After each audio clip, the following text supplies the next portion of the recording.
pilot ka, Annalyn? Hindi. Katulong ka lang na pinulot ko sa basura. Isang sampalang gumising akin sa gitna ng anunsyo ng aking kamatayan. Habang nilalamon ng apoy ang aking mga pangarap, ang asawa kong si Marco ay humahalakhak sa piling ng iba. Ngunit tandaan nyo, ang ibong binunutan ng balahibo ay matututong lumipad gamit ang sariling dugo. Sino ang magmamaneho ng inyong kaligtasan sa gitna ng bagyo? Hindi mo ba naiintindihan, Annalyn? Katulong ka na lang sa pamamahay na ito, kaya matuto kang lumugar. Isang basurang pinulot ko lang para may mag-alaga sa anak ko. Ang boses ni Marco ay parang latigo na humahagupit sa gitna ng katahimikan ng gabi. Kasabay nito ang malakas na pagbagsak ng mga kubyerto sa sahig na marmol, isang tunog na tila bumasag din sa huling piraso ng dignidad na pinanghahawakan ni Annalyn. Dahan-dahang ibinaba ni Annalyn ang hawak niyang sandok.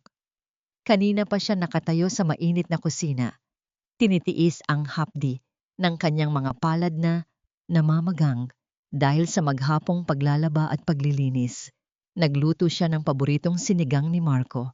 Nagsuot siya ng maayos na damit kahit kupas na dahil ngayong gabi ang kanilang ika-10 anibersaryo ng kasal. Akala niya ang hapunang ito ay ang muling pagkabuhay ng kanilang pagmamahalan.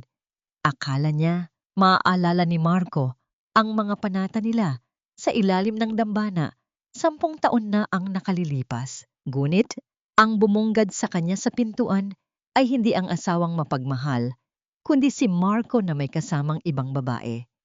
Si Clara, isang babaeng balot ng mamahaling sutla. Ang bawat kuko ay maayos ang pagkakapinta. Malayong malayo sa mga kamay ni Annalyn na puno na ng kalyo at sugat. Marco, anibersaryo natin na ngayon. Ang tinig ni Annalyn ay halos isang bulong, nanginginig at puno ng pagsusumamo.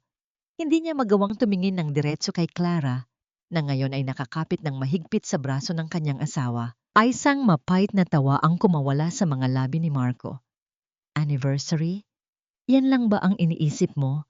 Masyado kang ambisyosa. Tumingin ka sa salamin, Annalyn, hindi ka na ang magandang piloto na pinakasalan ko noon. Ngayon, amoy bawang ka na at mukhang luma. Si Clara na ang bago kong asawa. Siya ang nararapat sa tabi ko, hindi ang isang tulad mong naging palamunin na lang matapos mawala ng trabaho. Tila tumigil ang pag-ikot ng mundo para kay Annalyn. Ang bawat salita ni Marco ay parang mga karayom na isa-isang itinusok sa kanyang puso. Naalala niya kung paano niya isinuko ang kanyang karera bilang isang tanyag na piloto, kung paano niya ibinigay ang kanyang mga pakpak para lamang pagsilbihan ang lalaking ito at ang kanilang anak.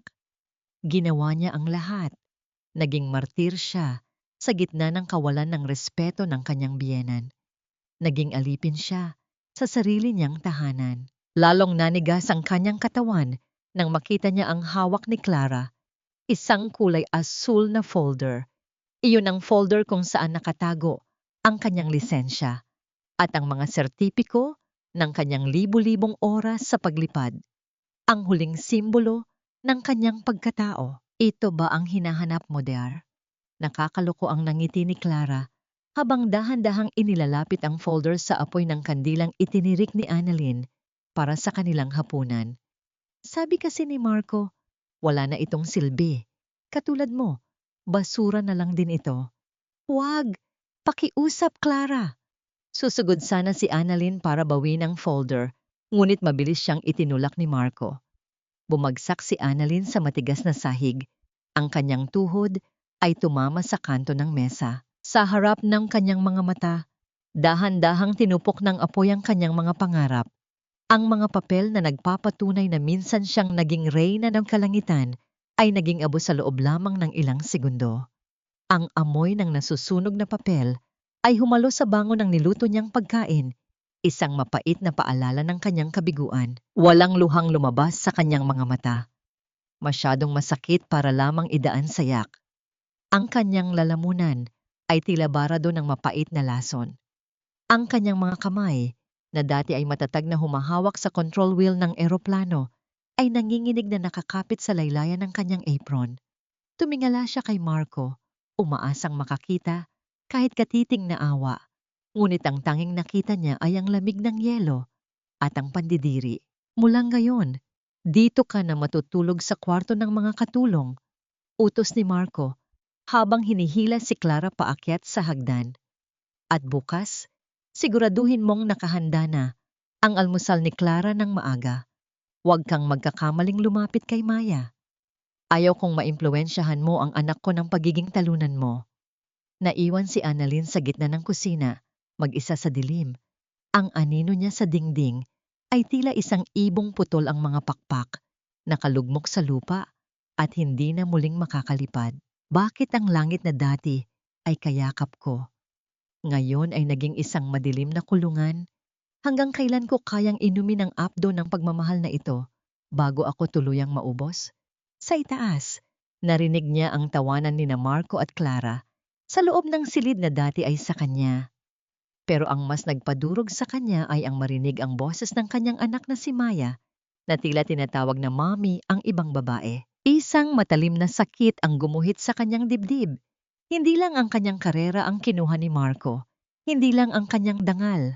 Ngayon, pati ang puso ng kanyang anak ay unti-unti na ring ninanakaw sa kanya. Tumayo si Annalyn ng dahan-dahan kahit nanghihina ang kanyang mga binti. Nilapitan niya ang abo ng kanyang lisensya sa sahig. Gamit ang kanyang nanginginig na daliri, hinawakan niya ang itim na alabok.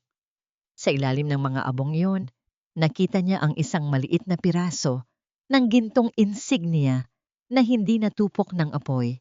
Ang kanyang pilot wings, isang pangako ang nabuo sa kanyang isipan, kasabay ng isang matinding puot na humalo sa kanyang pighati.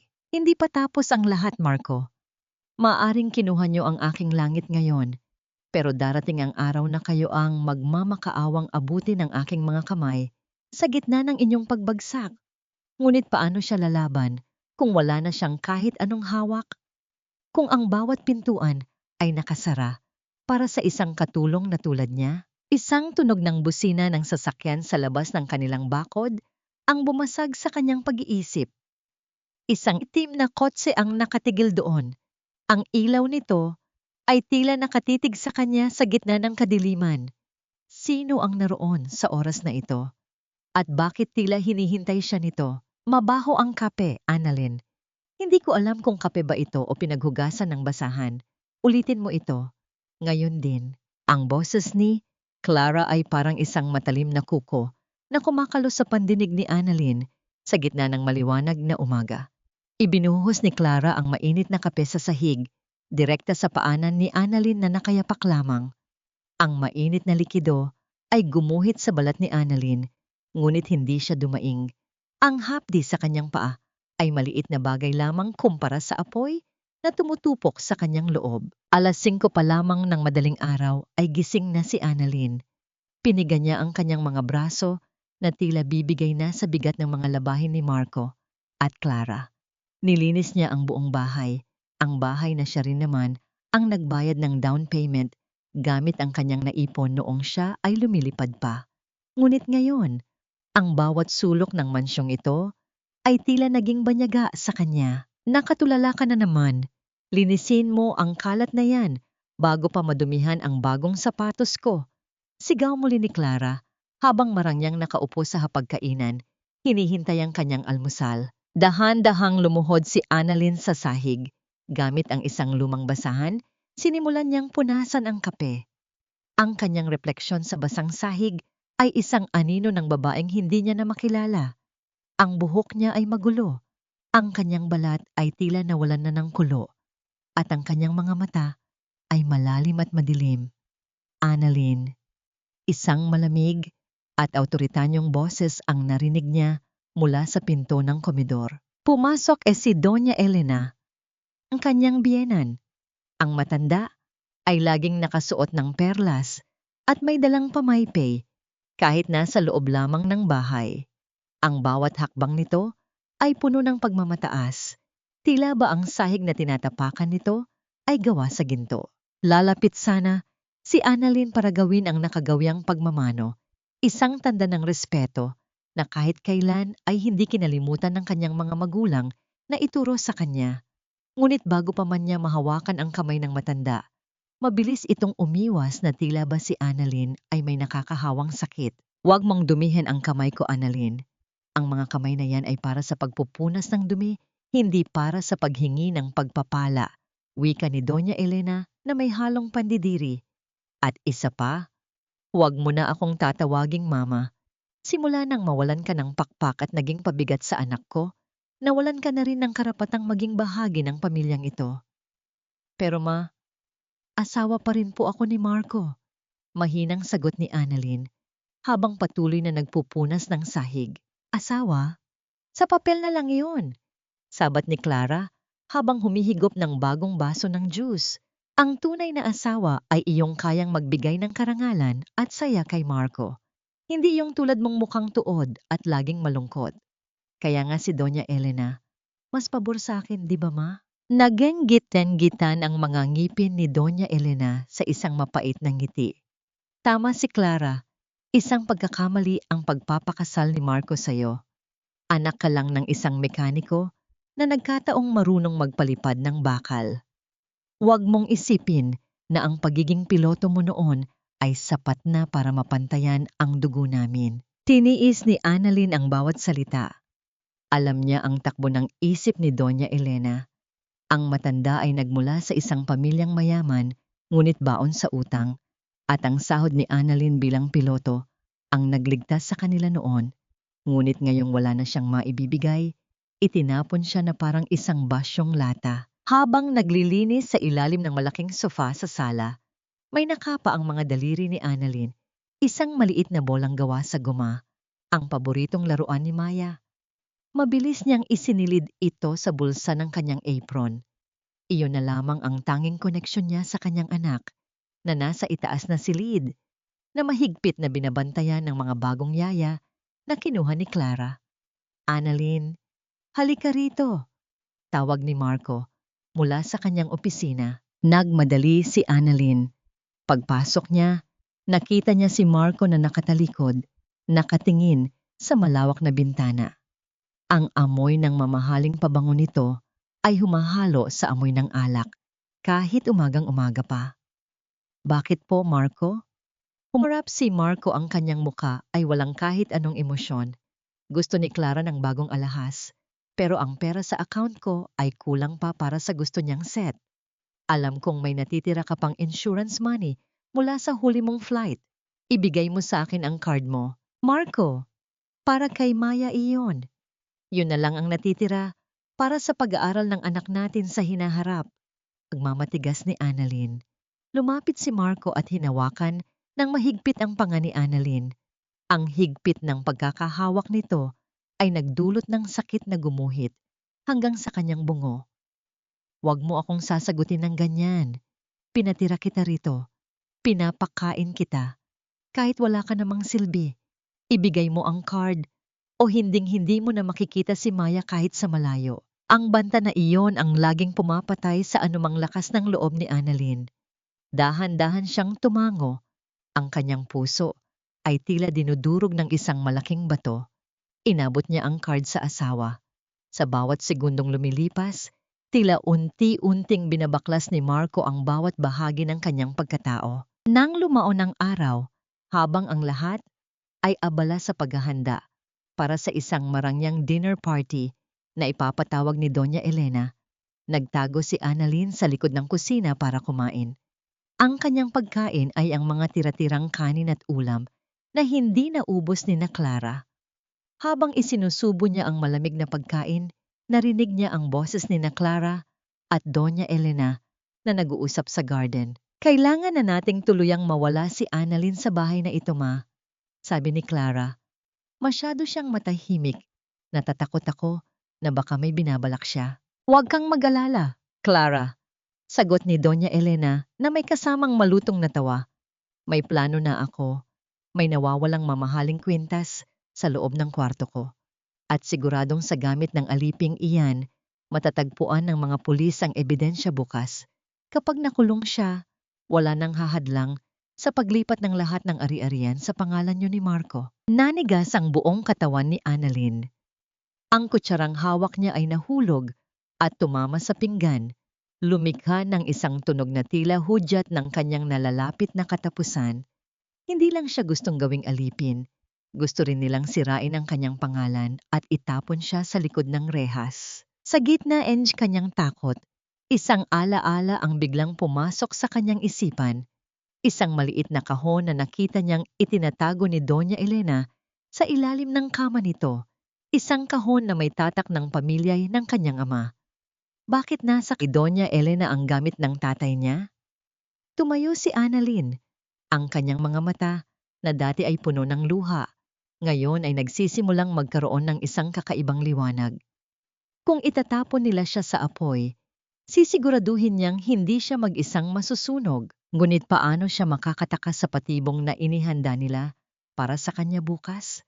At sino ang lalaking kanina pa nakatayo sa labas ng gate, nakatingin sa bintana ng kusina na parang may hinihintay? Mama, ayaw kong sumama. Gusto ko kay mama.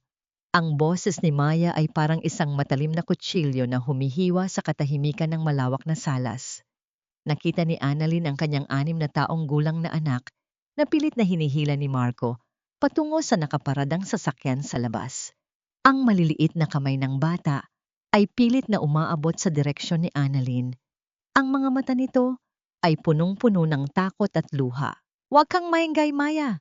Mamasyal lang tayo kasama si Tita Clara mo. Mas masaya doon, maraming laruan. Hindi katulad dito na puro dumi. Bulyaw ni Marco, habang mahigpit na hawak ang braso ng bata. Marco, pakiusap. Huwag mong ilayo ang anak ko. Kahit anong gawin niyo sa akin, tatanggapin ko. Huwag lang si Maya. Sigaw ni Annalyn habang sinusubukang lumapit. Ngunit mabilis siyang hinarang ng 2 bagong yaya na kinuha ni Clara. Ang kanilang mga katawan ay tila isang pader na naghihiwalay sa isang ina at sa kanyang hininga. Sa loob ng kanyang mga palad, mahigpit na hawak ni Annalyn ang tahitahing lumang oso ni Maya. Buong madaling araw niya itong kinumpuni. Tinitiis ang hapdi ng karayom sa kanyang pagod na mga daliri. Umaasang kahit papaano ay maging baon ito ng anak sa kanyang pagtulog. Ngunit ngayon, ang osong iyon ay tila naging isang piping saksi sa kanyang pagkabigo. Masyado kang madumi para sa isang batang katulad ni Maya, Annalyn. Gusto mo bang lumaki siyang katulad mong isang katulong? Mariing sabi ni Marco bago tuluyang isara ang pinto ng kotse. Kasabay ng pag-arangkada ng sasakyan, ang ulan ay biglang bumuhos ng malakas. Ang langit ay tila nakikiramay sa bigat ng nararamdaman ni Annalyn. Tumakbo siya palabas ng gate, binaliwala ang baha at ang dulas ng kalsada. Nadapa siya, ang kanyang mga tuhod ay tumama sa matatalim na bato. Ngunit hindi siya tumigil. Maya, anak. Sigaw niya hanggang sa mawalan na siya ng boses, hanggang sa ang pulang ilaw ng sasakyan ay maglaho na sa kurbada ng kalsada. Naiwan si Annalyn na nakalugmok sa putikan. Ang kanyang katawan ay nanginginig hindi dahil sa lamig, kundi dahil sa kawalan ng pag-asa. Ang bawat patak ng ulan ay tila nagpapaalala sa kanya na wala na siyang kahit ano. Kinuha na nila ang lahat. Annalyn, bumalik ka rito. Ang matinis na boses ni Doña Elena ay narinig mula sa balkonahe.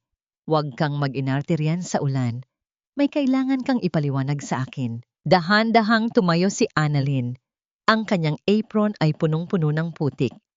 Ang kanyang muka ay basang-basa ng pinaghalong ulan at luha. Pumasok siya sa loob ng bahay, kung saan naghihintay si Doña Elena kasama ang isang pulis at si Clara na may nakakalukong ngiti sa mga labi. Nawawala ang aking brilyanteng kwintas, Annalyn.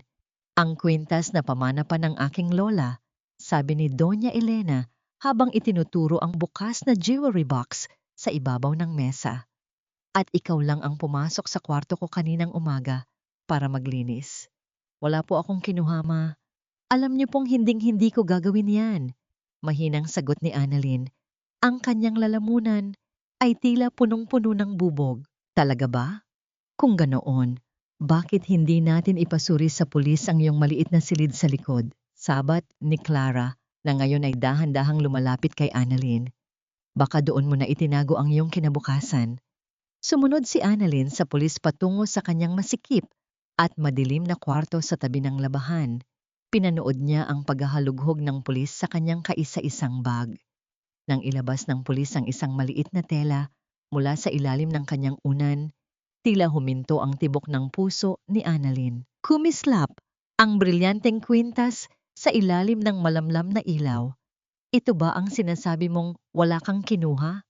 Tanong ng pulis ng may pagdududa. Hindi sa akin iyan.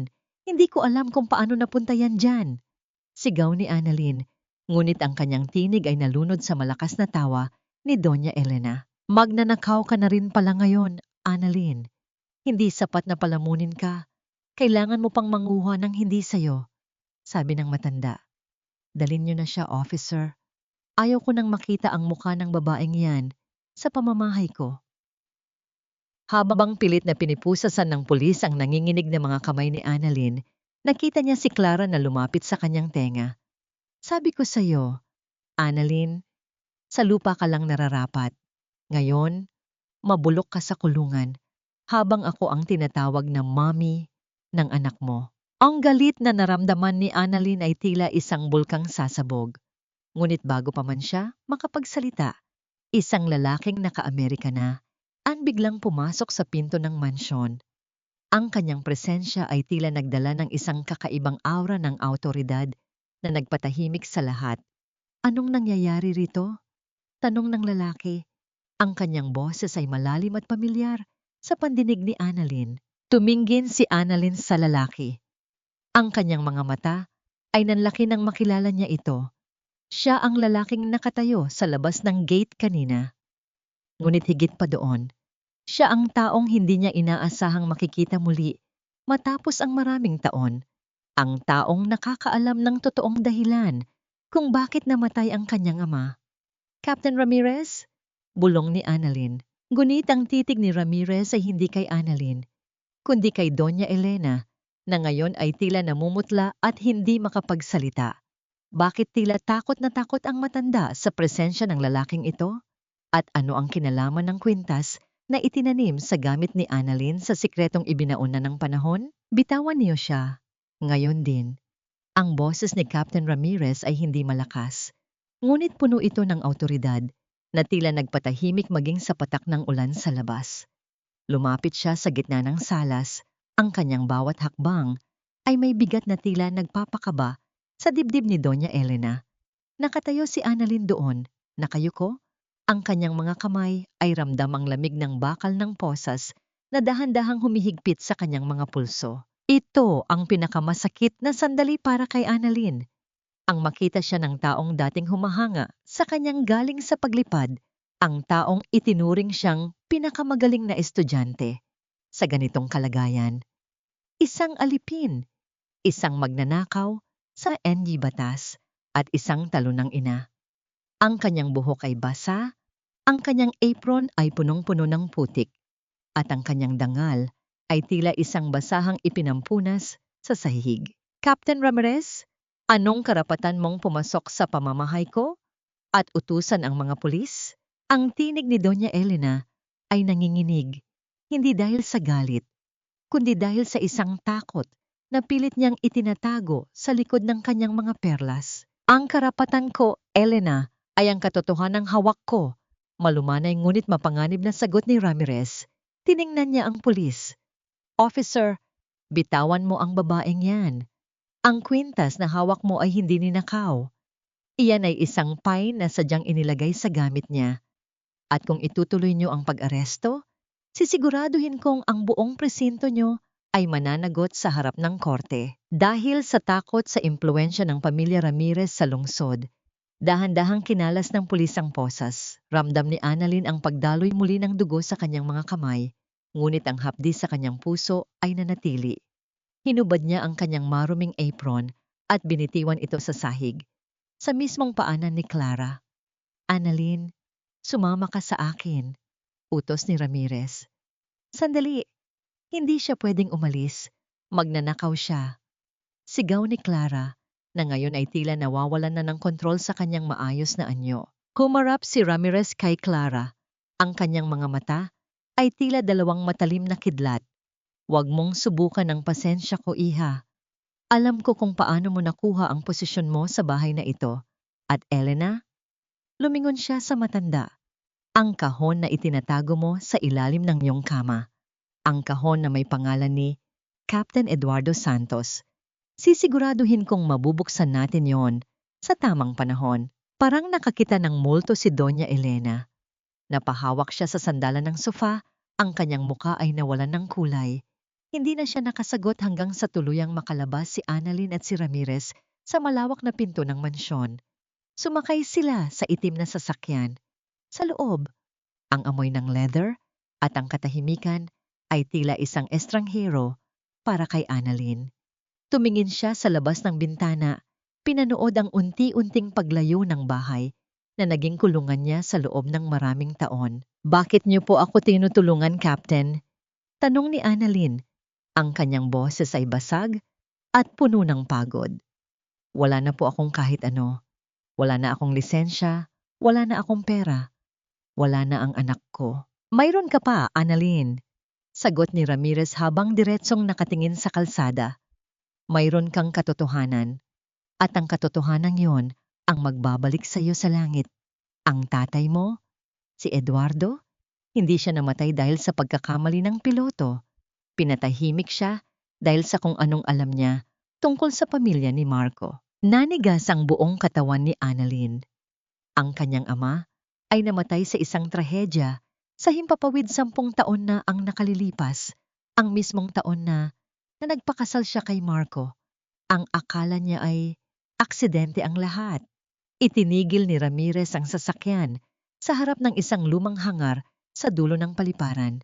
Inilabas niya ang isang susi mula sa kanyang bulsa at iniabot ito kay Annalyn. Sa loob ng hangar na ito, may isang eroplanong matagal nang naghihintay sa iyo.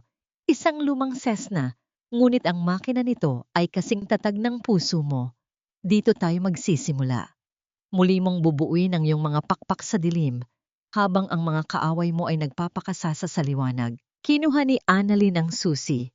Ang metal nito ay malamig, ngunit tila nagbigay ng isang kakaibang init sa kanyang palad.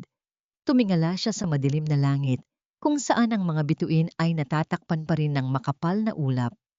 Paano si Maya, Captain? Paano ko siya mababawi kung isa lang akong talunang piloto sa mata ng mundo? Gumiti ng mapait si Ramirez. Sa oras na makita kanilang muling lumilipad sa itaas ng kanilang mga ulo, Annalyn, sila ang matatalo. Pero bago yon, may kailangan kang malaman tungkol sa kwintas na itinanim nila sa'yo. Hindi iyon kay Doña Elena. Kung hindi sa kanya, kanino po yon? Kay nanay mo yon, Annalyn. Ang kwintas na yon ang huling piraso ng ebidensya na nagpapatunay na ang pamilya ni Marco ang nagnakaw ng lahat mula sa inyo bago ka pa man ipanganak. Bakit nasa pamilya ni Marco ang gamit ng kanyang ina? At anong klaseng kasinungalingan ang binuo ni Marco para makuha ang kanyang tiwala at pag-ibig noon? Huwag kang mag-isip na nandito ka bilang panauhin, Annalyn. Nandito ka dahil kailangan namin ng dagdag na kamay para magligtas ng kahihiyan ng pamilya ko sa harap ng buong bayan. Ang boses ni Marco ay kasing lamig ng yelo sa baso ng alak na kasalukuyang hawak ni Annalyn. Sa gitna ng makulay at maingay na pista ng San Roque, kung saan ang amoy ng litson at sari-saring pagkain ay humahalimuyak sa hangin, nakatayo si Annalyn sa gilid ng mahabang hapag.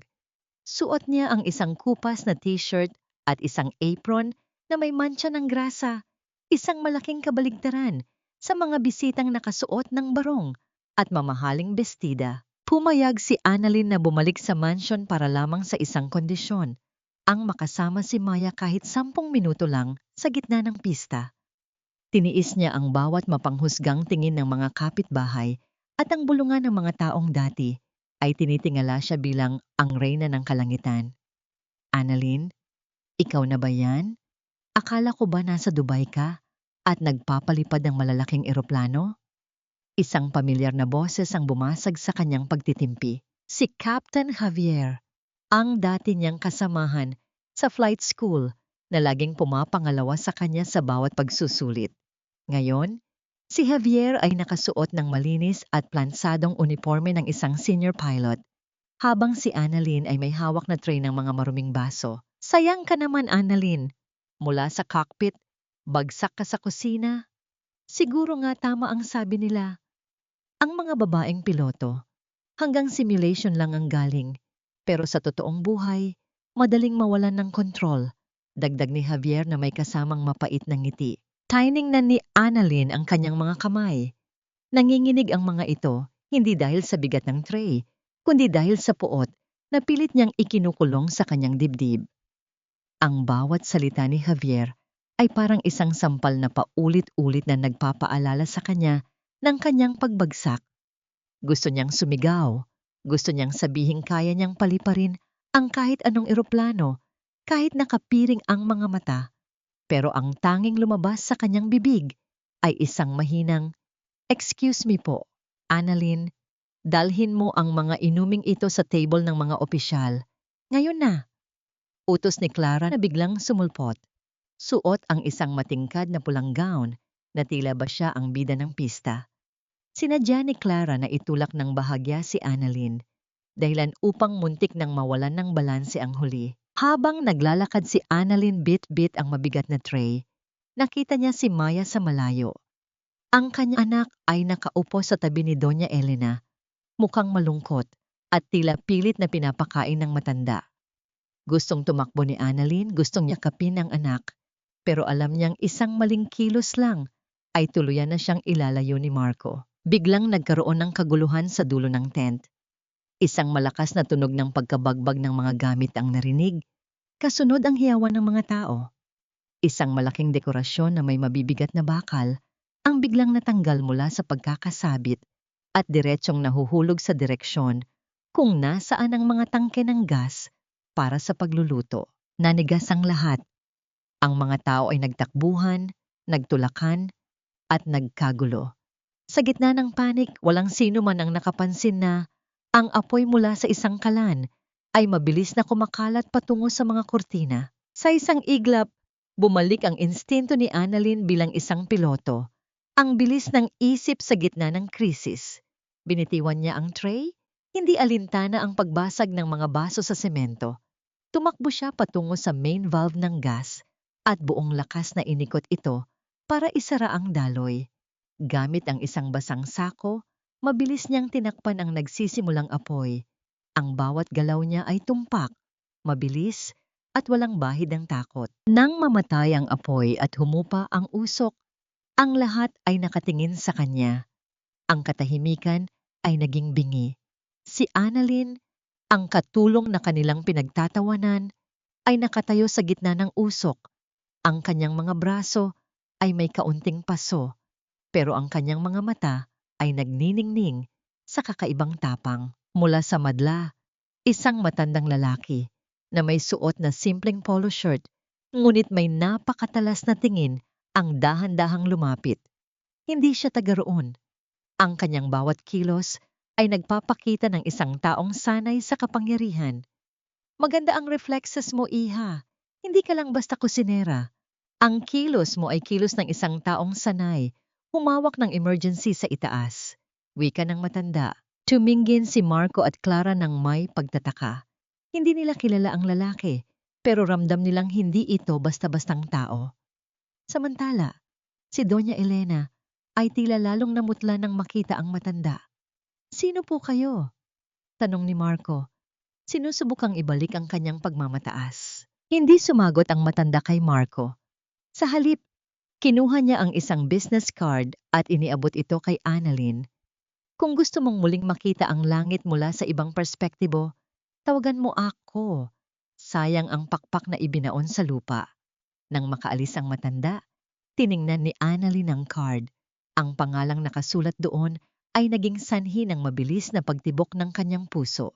Senior Director ng Civil Aviation Authority. Ngunit sa kabila ng pagkakataong ito, nakita ni Annalyn ang titig ni Clara, isang titig na puno ng lason at panibagong balak. Alam ni Annalyn na ang nangyaring aksidente sa pista ay maaaring simula pa lang ng mas malaking panganib.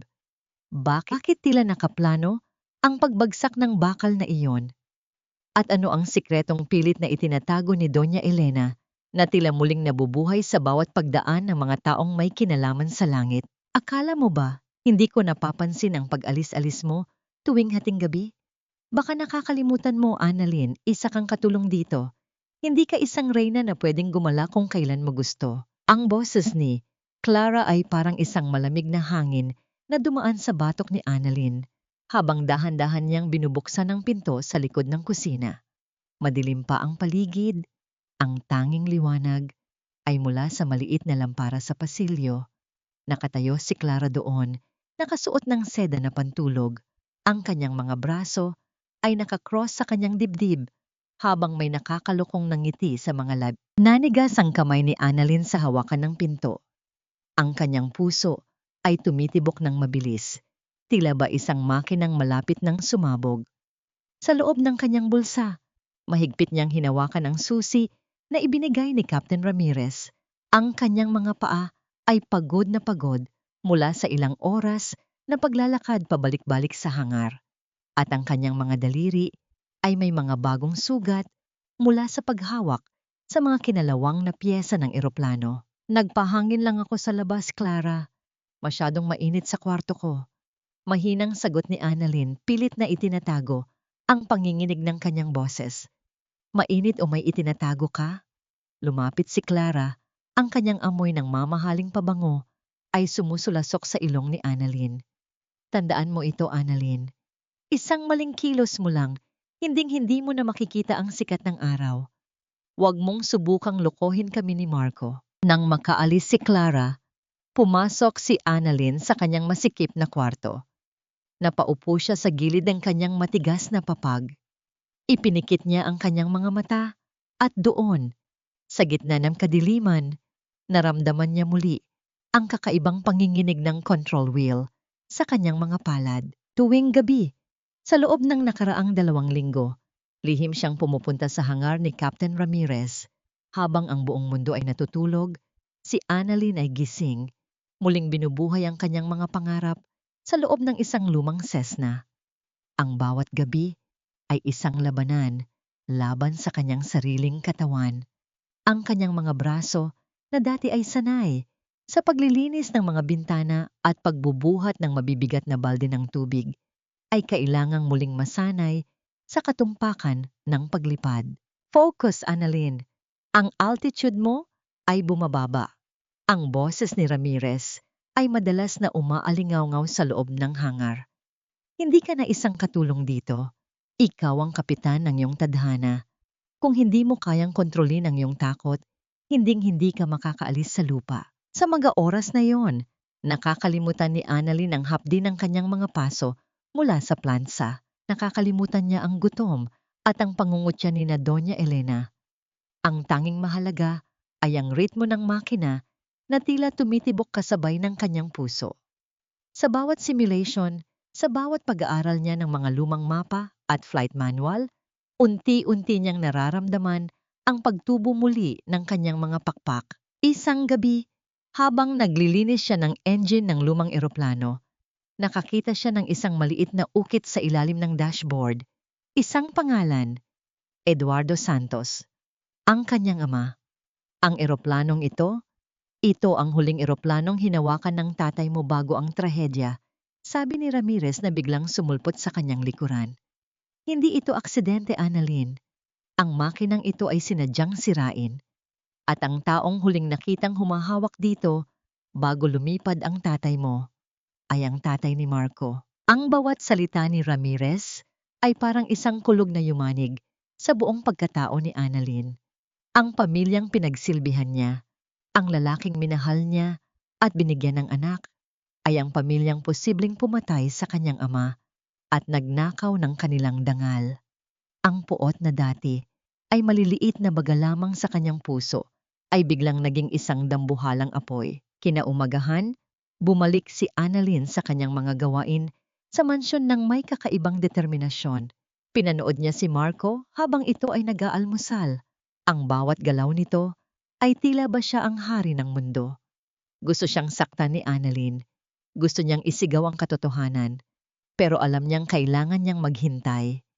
Annalyn, Bakit ganyan ka makatingin? Tanong ni Marco.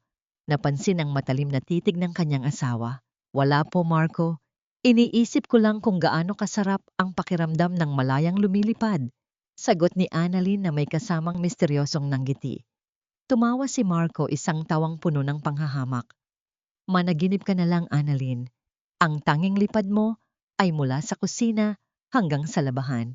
Ngunit hindi alam ni Marco, sa ilalim ng kama ni Annalyn, nakatago ang isang notebook na puno ng mga flight coordinates at mga technical na detalye ng mga iligal na kargamento na narinig niyang pinag-uusapan nina Marco at Clara noong isang gabi.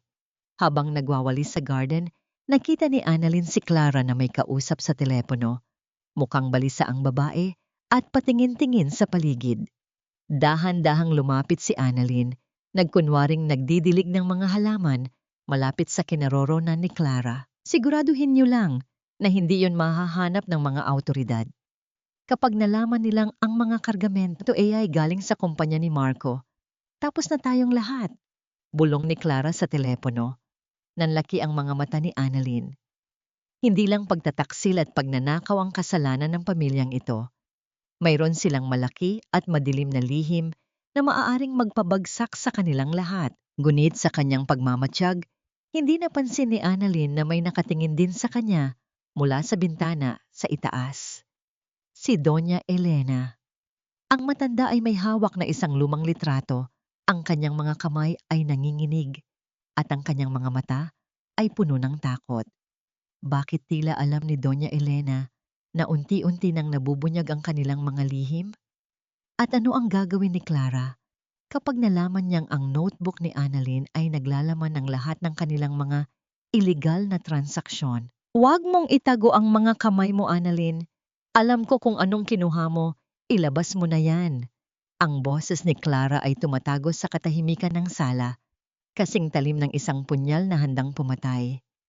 Kasunod nito ang marahas na pagni Clara sa buhok ni Annalyn. Pilit na pinatitingala ang babaeng kasalukuyang nakaluhod sa sahig. Si Annalyn ay kasalukuyang naglilinis ng mga putik sa sapatos ni Clara. Isang gawaing kinuha niya ng walang reklamo upang mapanatili ang kapayapaan sa loob ng bahay. Ang kanyang mga kamay ay puno ng bula ng sabon at dumi. Ang kanyang balat ay nangingitim na sa lamig ng tubig at pagod. Sa gitna ng kanyang pagpapakumbaba, ang tanging iniisip niya ay ang mukha ng anak niyang si Maya na hindi niya nasisilayan sa loob ng 2 araw. Wala akong kinuha, Clara. Naglilinis lang ako rito. Mahinang sagot ni Annalyn. Ang kanyang tinig ay tila isang pagod na hininga, tuyo, at wala ng lakas na makipagtalo. Magnanakaw. Ang brilyanteng singsing ni Doña Elena nawawala. At ikaw lang ang pumasok sa kwarto niya kanina para magpalit ng kurtina.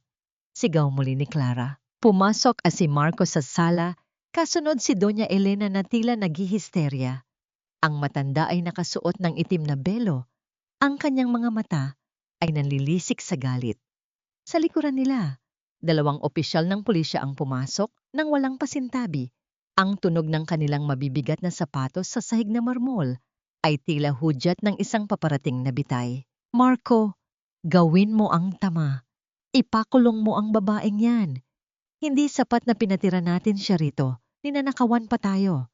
Bulyaw ni Doña Elena habang itinuturo ang nanginginig na si Annalyn. Tumingin si Marco kay Annalyn.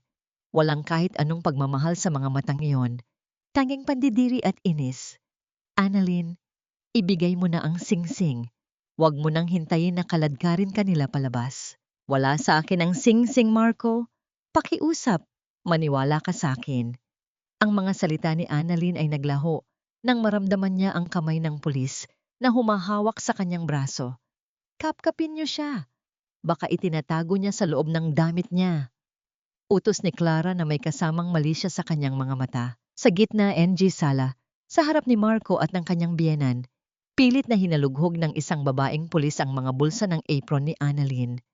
Ang bawat hapos sa kanyang katawan ay tila isang paglapastangan sa kanyang pagkatao. Annalyn ang init ng hiya na gumuguhit sa kanyang mukha. Ang kanyang mga mata ay nakapikit ng mariin upang pigilan ang pag-agos ng luha. Naisip niya, ito ba ang dulo ng kanyang pagtitiis? Ang mapahiya sa harap ng lalaking minsan niyang inalayan ng kanyang buhay? Nang walang mahanap sa kanyang katawan, nagtungo ang mga pulis sa kanyang maliit na silid sa likod. Pinanood ni Annalyn ang paghahalughog sa kanyang kaisa-isang bag, ang pagtatapon ng kanyang mga lumang damit sa sahig, at ang pagpunit sa kanyang manipis na unan. Biglang may kumislap sa ilalim ng kanyang higaan, isang maliit na kahon ng pelus. Ito ba ang sinasabi mong wala kang kinuha? Tanong ng pulis habang itinataas ang singsing na nagkakahalaga ng milyon-milyon. Nanigas si Annalyn. Alam niyang itinanim yon doon. Alam niyang ito ang huling hakbang ni na Clara upang tuluyan siyang iligpit. Ngunit sa halip na sumigaw o magmakaawa, isang kakaibang katahimikan ang bumalot kay Annalyn. Dahan-dahan siyang tumayo, inayos ang kanyang gusot na damit, at tinitigan ng diretso si Marco. Ang titig na yon ay hindi titig ng isang biktima. Ito ay titig ng isang taong nakakita na ng impyerno at handa ng sunugin ang lahat. Marco? Simula ni Annalyn, ang kanyang boses ay malamig at matatag. Tila ang tunog ng hangin sa mataas na altitude. Tandaan mo ang araw na ito. Ang araw na pinili mong maniwala sa isang kasinungalingan para lamang itapon ang taong nagbigay sa iyo ng lahat. Dalhin niyo na siya. Sigaw ni Marco, umiiwas sa titig ng asawa dahil sa isang hindi maipaliwanag na kaba sa kanyang dibdib. Habang hinihila si Annalyn palabas ng mansyon, dumaan siya sa tabi ni Clara. Nakita niya ang notebook na nakatago sa ilalim ng sofa, ang notebook na naglalaman ng mga illegal na shipments ni na Marco. Hindi ito nahanap ng mga pulis. Ito ang kanyang alas. Ito ang kanyang tanging paraan para makabalik. Hihintayin kita sa langit, Clara. Bulong ni Annalyn nang dumaan siya sa tabi ng babae. Doon, walang putik na pwedeng itago ang baho mo. Nang isara ang pinto ng patrol car, ang huling nakita ni Annalyn ay ang bintana ng silid ni Maya. Ang bata ay nakadungaw doon, umiiyak, at tinatawag ang kanyang pangalan. Ngunit ang boses nito ay nalunod sa tunog ng makina ng sasakyan. Ang puot ay tila naging isang matigas na bakal sa loob ng kanyang dibdib. Hindi lang siya basta susuko. Sa loob ng kulungan, gagamitin niya ang bawat segundo para planuhin ang kanyang pagbabalik. Ngunit, paano niya mapoprotektahan ang notebook kung siya ay nasa loob na ng rehas? At sino ang misteryosong abogado na biglang lumitaw sa istasyon ng pulis? Dala ang isang dokumentong nagsasabing ang lahat ng ari-arian ni Marco ay nakapangalan pa rin sa legal na asawa. Kay Annalyn, pirmahan mo ito, Annalyn. Pirmahan mo ang kasunduan na isinusuko mo ang lahat ng karapatan mo kay Maya at sa mga ari-arian, at palalayain kita sa impyernong ito. Ang boses ni Marco ay nanggagaling sa kabilang panig ng rehas, kasing lamig ng semento sa loob ng kulungang kinasasadlakan ni Annalyn. Inihagis niya ang isang makapal na dokumento sa maliit na butas ng bakal. Ang tunog ng papel na humahampas sa maruming sahig ay tila isang huling hudyat ng pagsuko. Dahan-dahang iminulat ni Annalyn ang kanyang mga mata. Nakaupo siya sa isang sulok ng selda. Ang kanyang likod ay nakasandal sa pader na puno ng lumot at amoy ng kalawang. Ang kanyang suot na damit ay punong-puno ng mantsa. Ang kanyang mga kuko ay itim na sa dumi. At ang kanyang buhok ay tila naging isang gulo-gulong sinulid. Ang dating reyna ng kalangitan ay mukhang isang ligaw na pusa na itinapon sa basurahan. Isang matalim na sakit ang gumuhit sa kanyang puso nang marinig ang pangalan ng kanyang anak. Ang bawat tibok ng kanyang dibdib ay tila tumatawag kay Maya, ngunit ang tanging sumasagot ay ang nakabibinging katahimikan ng bilangguan at ang tulo ng tubig mula sa sirang gripo sa malaw. Ayaw ko, Marco. Mahinang sagot ni Annalyn.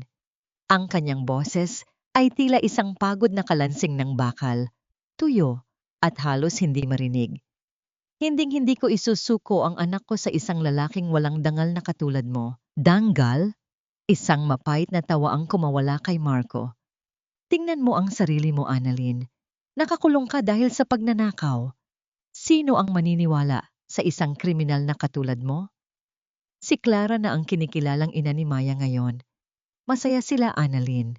Masaya ang anak mo dahil hindi na niya kailangang mahiya sa isang inang mukhang basurera. Ang bawat salita ni Marco ay parang isang kutsilyong unti-unting hinihiwa ang natitirang lakas ni Annalyn. Ang imahe ni Maya na tinatawag na Mommy. Ang ibang babae ay tila isang lason na kumakalat sa kanyang mga ugat. Naramdaman niya ang init ng luhang nagbabadyang pumatak, ngunit pilit niya itong pinigil. Hindi niya hahayaang makita ni Marco ang kanyang pagkatalo. Alam ko kung bakit ka nagmamadali, Marco, sabi ni Annalyn, dahan-dahang tumatayo kahit nanginginig ang kanyang mga binti. Lumapit siya sa rehas. Ang kanyang mga mata ay nagniningning sa isang kakaibang liwanag na nagpakaba kay Marco. Nalaman ko na ang lahat. Ang bahay na tinitirhan niyo, ang kumpanyang ipinagmamalaki mo. Lahat ng yon ay nakapangalan pa rin sa akin. Hindi mo maibebenta ang mga kargamento mo. Hindi mo makukuha ang mga pautang mo nang wala ang pirma ko. Kaya mo ako gustong iligpit, di ba? Nawala ang nanggiti sa mga labi ni Marco. Ang kanyang muka ay naging kasing itim ng gabi. Hinawakan niya ng mahigpit ang mga rehas. Ang tunog ng bakal na nagtatama ay tila isang babala. Mabulok ka rito, Annalyn.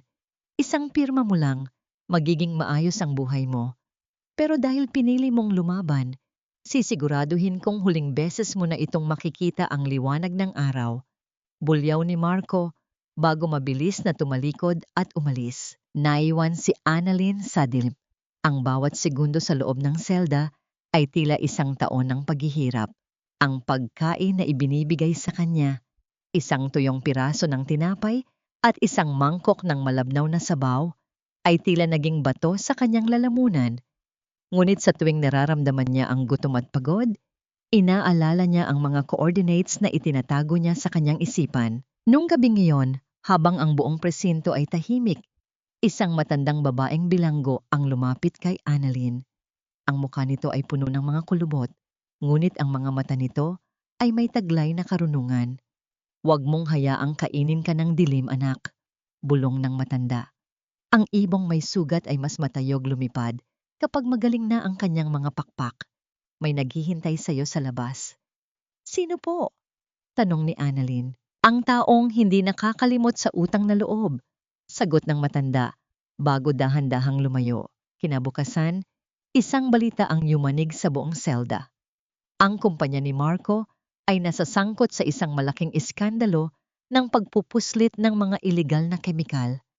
Ang mga awtoridad ay naghahanap ng kumpirmasyon at ang tanging taong pwedeng magbigay ng legal na access sa mga dokumento ay ang legal na may-ari ng kumpanya, si Annalyn. Biglang bumukas ang pinto ng selda.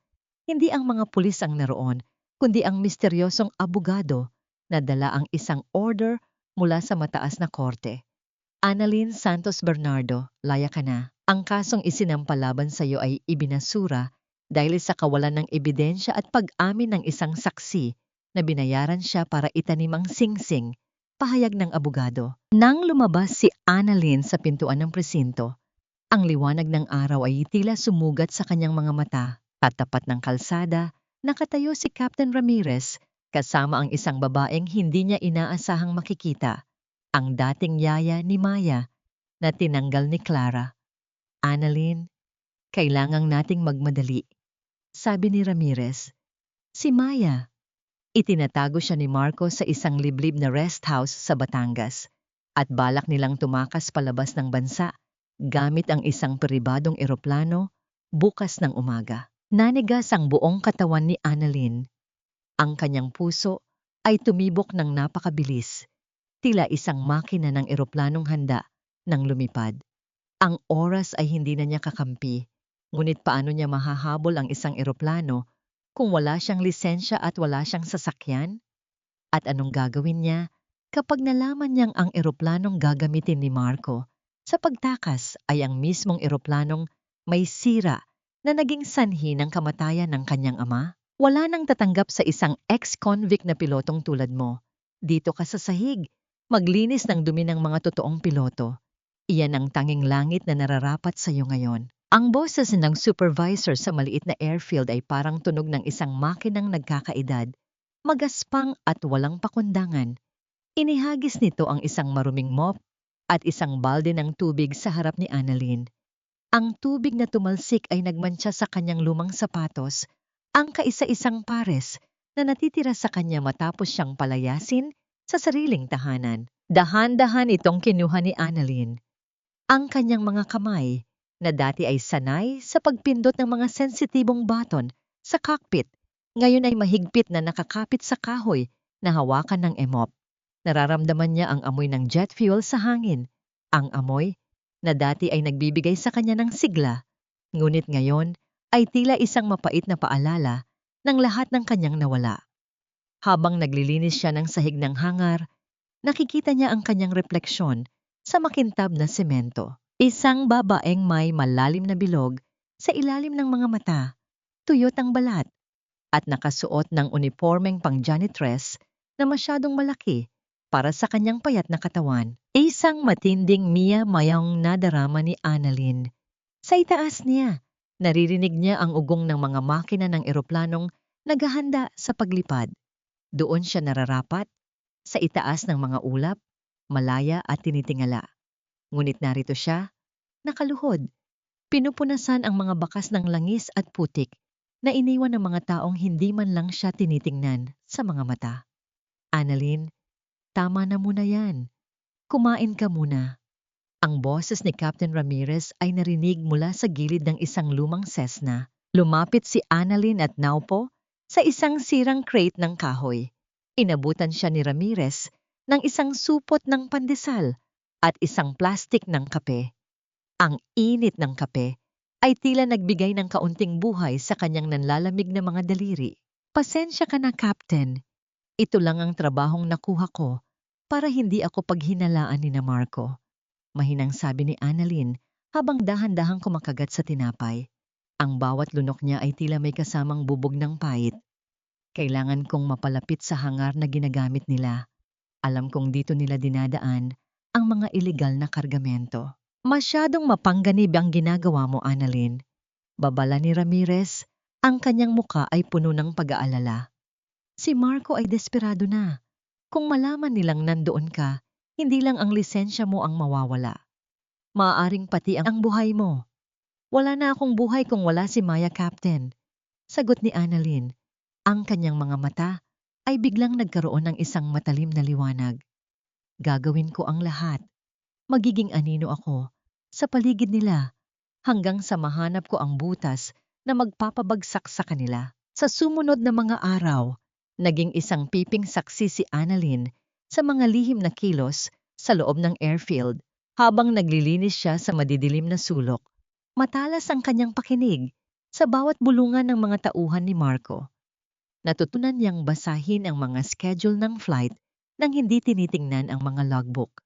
Alam niya kung aling eroplano ang kargado ng higit sa limitasyon at kung aling piloto ang binabayaran para pumikit sa mga irregularidad. Isang gabi, habang nagkukunwari siyang nagtatapon ng basura sa likod ng malaking bodega, nakita niya ang sasakyan ni Clara. Bumaba ang babae. Suot ang isang mamahaling jacket at shades kahit madilim na. May kausap itong isang lalaking tila isang dayuhan. Siguraduhin mo na ang mga container na may markang medical supplies ay hindi dadaan sa inspection. Maring utos ni Clara. Dadalhin namin yan sa Palawan bago kami tuluyang lumabas ng bansa kasama ang bata. Nanigas ang buong katawan ni Annalyn sa likod ng basurahan. Medical supplies? Alam niyang hindi iyon gamot. Ang mga container na yon ay ang mga kemikal na ginagamit sa iligal na paggawa ng mga pampasabog o droga. Ang mismong kargamento na nagpabagsak sa eroplano ng kanyang ama noon. Nang makaalis si Clara, dahan-dahang lumapit si Annalyn sa container na naiwan sa labas. Gamit ang isang maliit na screwdriver na itinago niya sa kanyang bulsa, pilit niyang binuksan ang gilid nito. Sa loob, tumambad sa kanya ang mga selyadong drum na may nakakatakot na simbolo. Ngunit hindi lang iyon ang nahanap niya. Sa ibabaw ng isa sa mga drum, may nakapatong na isang maliit na gamit. Isang kulay rosas na backpack. kay Maya iyon. Naramdaman ni Annalyn ang isang matinding kaba na humalo sa kanyang galit. Ginagamit nila ang mga gamit ng kanyang anak para itago ang baho ng kanilang operasyon. Ang bawat hininga ni Annalyn ay naging mabilis. Ang kanyang puso ay tila isang tambol na nagpapahiwatig ng papalapit na giyera. Bakit nasa gitna ng mga ilegal na kargamento ang gamit ng kanyang anak? Balak ba nilang gawing panangga si Maya kung sakaling mahuli sila? Biglang narinig ni Annalyn ang tunog ng mga yabag ng sapatos na papalapit sa kanyang kinaroroonan. Ang liwanag ng isang flashlight ay nagsimulang gumuhit sa dilim, papunta sa direksyon kung nasaan siya. Sino yan? Sino ang nangingialam dito? Sigaw ng isang lalaking guard. Mabilis na isinara ni Annalyn ang container at nagtago sa ilalim ng isang malaking truck. Ang kanyang hininga ay pinigil niya ng husto. Ang kanyang katawan ay nakadikit sa malamig at madulas na bakal. Habang nakikita niya ang binti ng guard na dumadaan sa harap niya, isang tanong ang paulit-ulit na bumubulong sa kanyang isipan. Hanggang kailan ko kayang manatili sa dilim bago ako tuluyang lamunin ng panganib na ito? At kung sakaling mahuli ako ngayon, sino ang magliligtas kay Maya mula sa mga halimaw na ito? Hindi mo na ako mapapabagsak, Marco. Kahit sa putik ako nanggaling, marunong pa rin akong tumingala sa langit na kinuha niyo sa akin. Ang boses ni Annalyn ay tila isang bulong sa hangin, ngunit puno ito ng determinasyong hindi kayang buwagin ng kahit anong bagyo. Habang nakadikit ang kanyang dibdib sa malamig at malangis na semento sa ilalim ng dambuhalang truck, ramdam niya ang bawat tibok ng kanyang puso na tila isang tambol ng digmaan. Ang flashlight ng guard ay dumaan sa harap ng kanyang mga mata. Isang guhit ng liwanag na naghihiwalay sa kanyang kalayaan at sa tuluyang pagkadurog. Nang tuluyang lumayo ang mga yabag ng guard, dahan-dahang gumapang palabas si Annalyn. Ang kanyang uniforme ng janitress ay punong-puno na ng grasa. Ang kanyang mga siko ay may gasgas mula sa magaspang na kalsada, ngunit hindi niya nararamdaman ang hapdi. Ang tanging nararamdaman niya ay ang bigat ng kulay rosas na backpack ni Maya, na ngayon ay nakasukbit na sa kanyang balikat. Yakap-yakap niya ito, na tila ba yun ang kanyang huling hininga. Patawad, Maya. Patawad dahil hinayaan kong maging ganito ang buhay natin. Bulong niya habang hinahaplos ang tela ng bag na amoy ng lason at chemical. Kinabukasan, ang hangar ay nabalot ng isang kakaibang tensyon. Hindi alam ni Marco, ang kanyang alipin na tagalinis ng banyo ay wala na roon. Sa halip, sa loob ng opisina ng Civil Aviation Authority, isang babae ang nakatayo nang matuwid sa harap ng mga opisyal. Ang kanyang buhok ay maayos na nakapusod, ang kanyang mukha ay malinis at maaliwalas, at suot niya ang isang simpleng puting blusa na tila ba isang puting bandera ng kanyang muling pagkabuhay. Captain Annalyn Santos Bernardo, reporting for recertification. Marine niyang pahayag. Nagkatinginan ang mga panelist. Alam nila ang balita tungkol sa kanyang pagkakulong, tungkol sa iskandalong bumalot sa kanyang pangalan. Ngunit sa likod ng mga panelist, nakaupo si Captain Ramirez.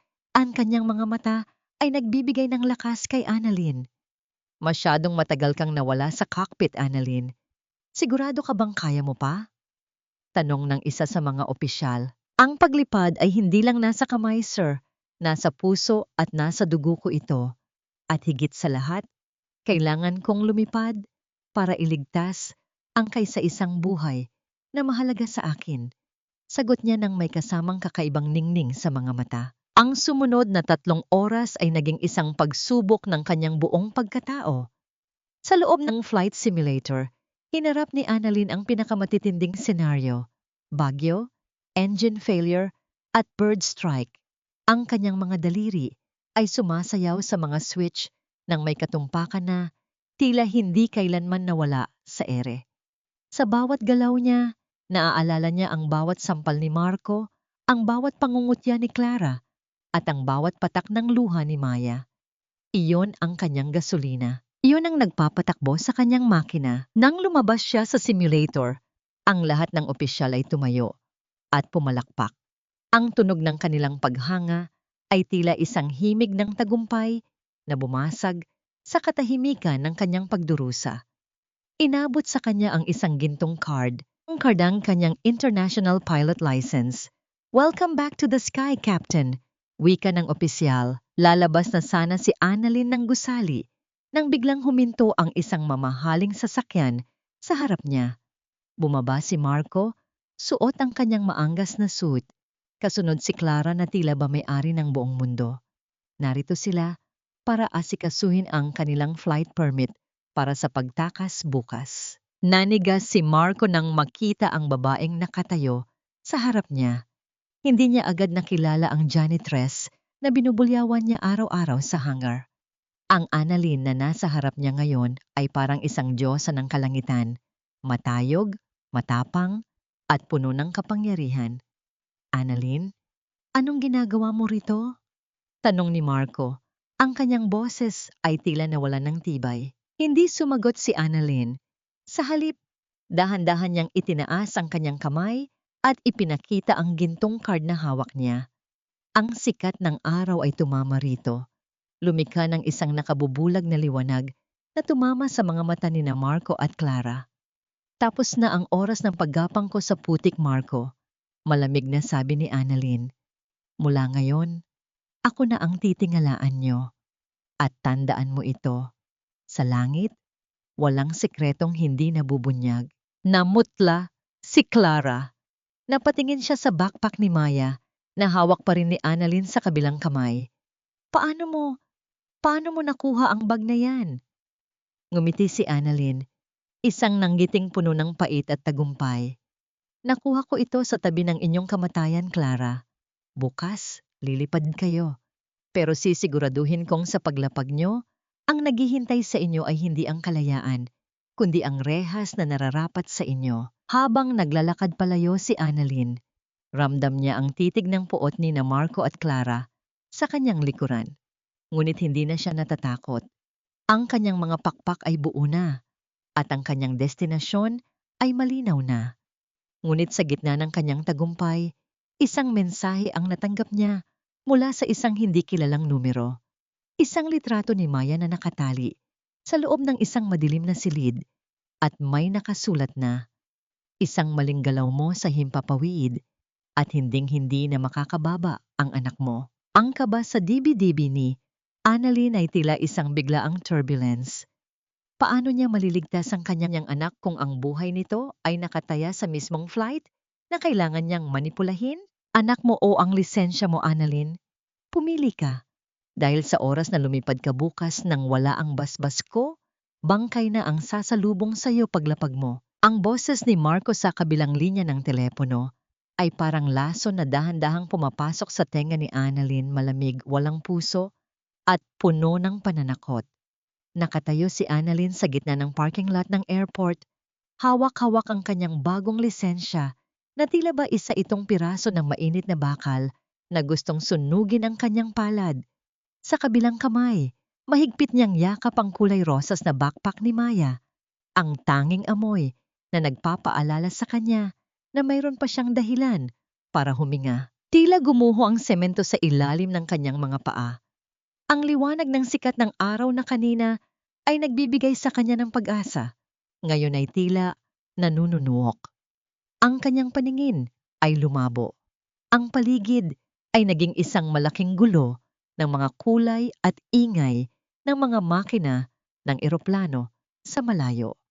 Ang kanyang mga tuhod ay nanginginig at naramdaman niya ang isang matinding lamig na gumagapang mula sa kanyang mga daliri hanggang sa kanyang batok. Anong klaseng ama ang gagamitin? Ang sariling dugo at laman para lamang protektahan ang kanyang mga ilegal na gawain? Paano naging ganito kalupit ang lalaking minsan niyang pinangakuan ng habambuhay na katapatan?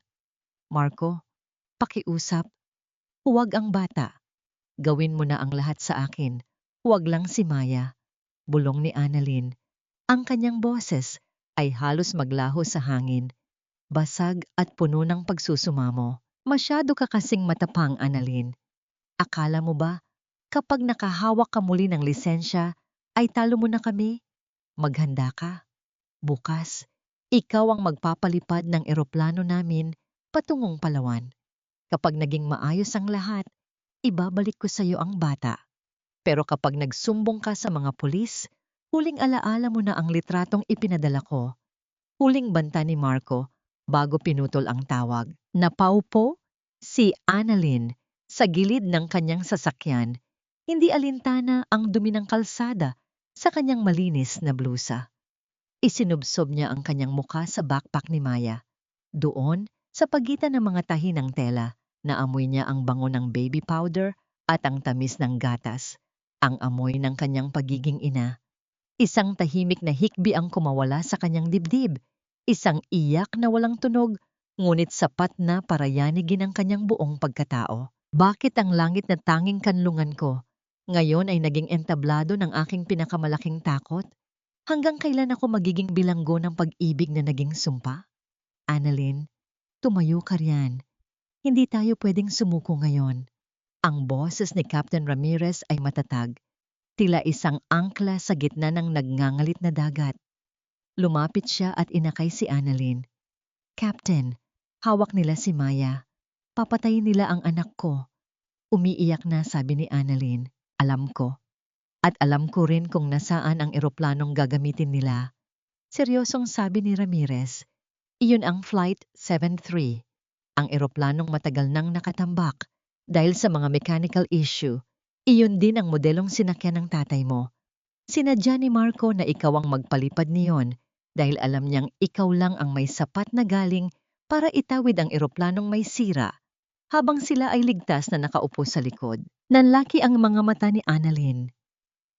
Isang kamatayan ang inihahanda para sa kanya habang ang kanyang anak ay ginagawang pain. Sa gitna ng kanyang takot, isang plano ang dahan-dahang nabubuo sa kanyang isipan. Isang planong kasing delikado ng paglipad sa gitna ng mata ng bagyo. Nang gabing yon, bumalik si Annalyn sa mansion. Hindi bilang isang katulong, kundi bilang ang pilotong kailangan ni Marco. Pagpasok niya, nakita niya si Clara na nag-eempake ng mga mamahaling gamit habang si Doña Elena ay balisang pabalik-balik sa sala. Nandito ka na pala, Captain. Pangungutya ni Clara, binibigyang diin ang bawat pantig. Siguraduhin mong masarap ang tulog mo ngayong gabi. Dahil bukas, baka yun na ang huling pagpikit ng mga mata mo. Hindi siya sinagot ni Annalyn.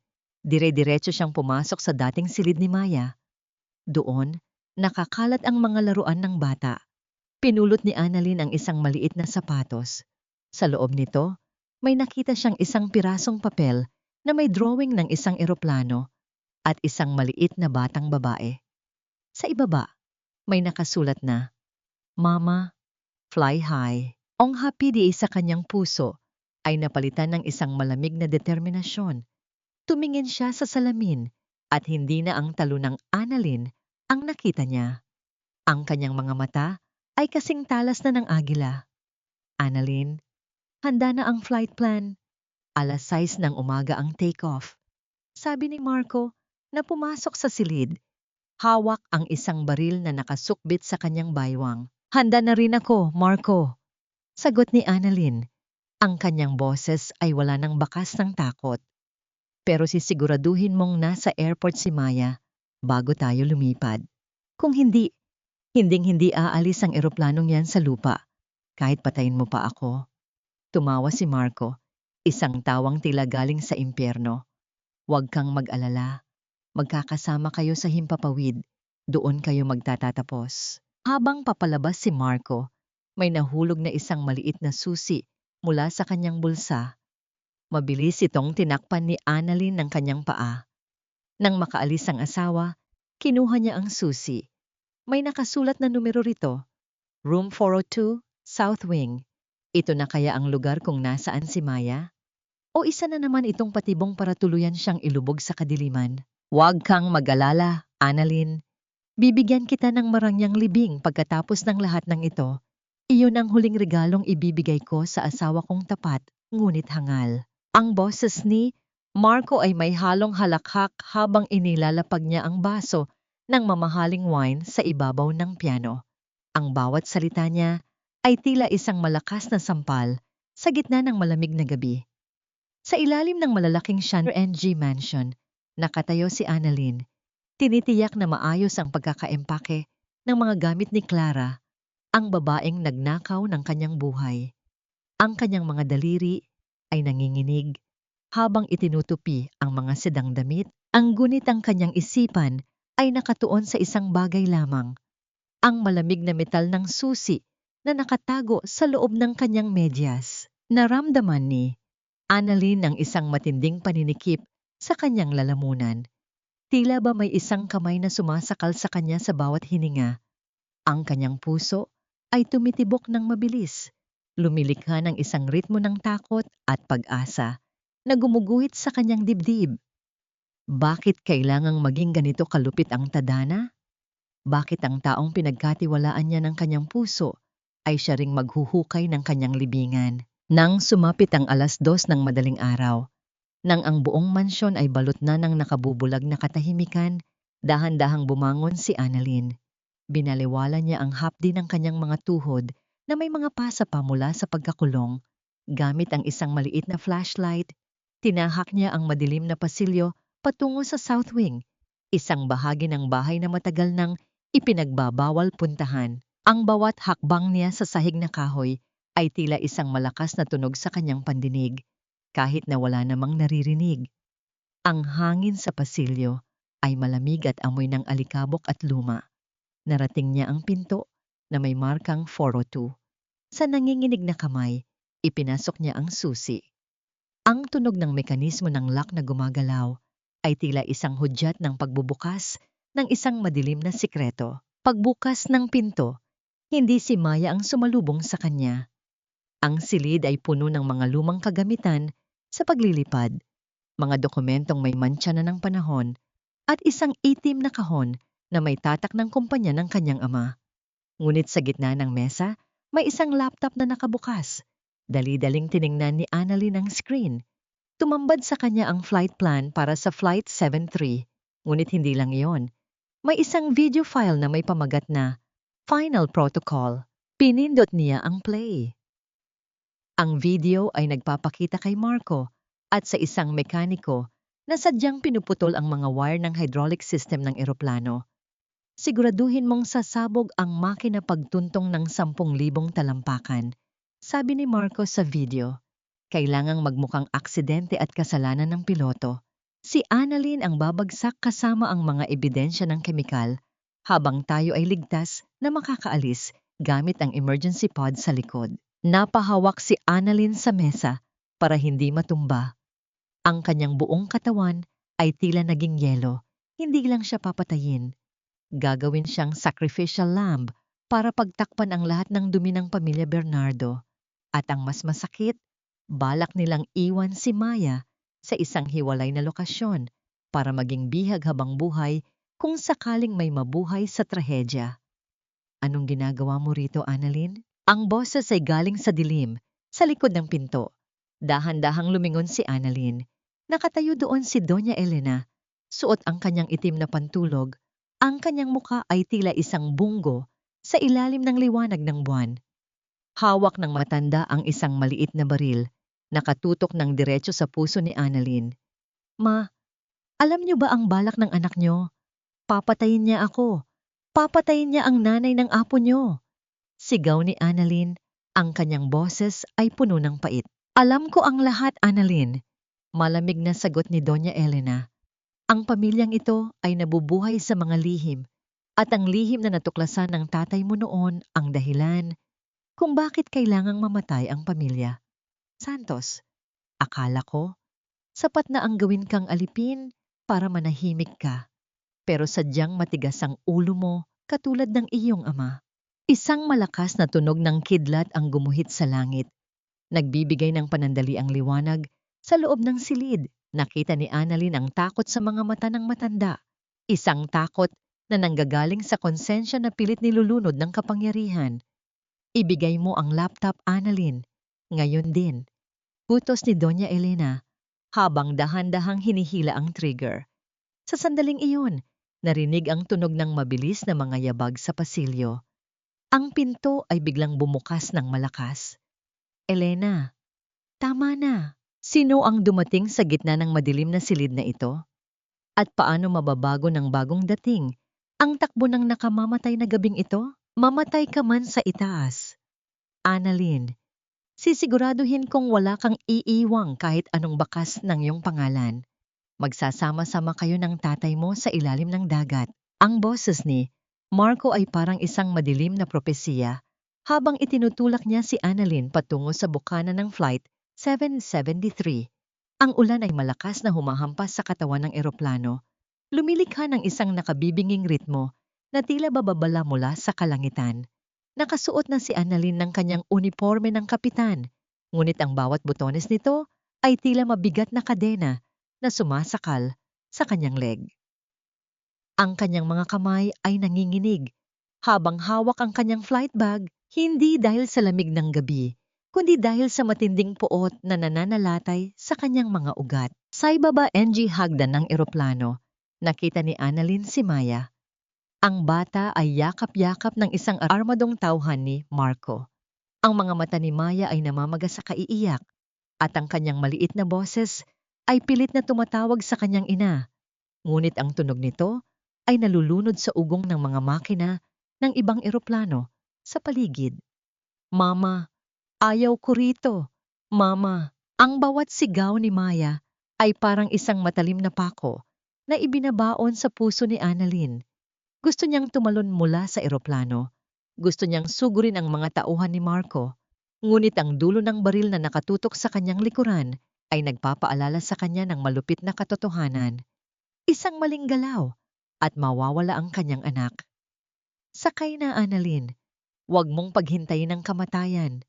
Bulong ni Marco bago siya pilit na isinakay sa loob. Pagpasok sa cockpit, ang amoy ng luma at amag na kable ay sumalubong sa kanya. Ang mga panel ay puno ng alikabok at ang ilang mga indicator ay kumukurap-kurap na tila ba huling hininga ng isang naghihingalong nilalang. Umupo si Annalyn sa pilot's seat.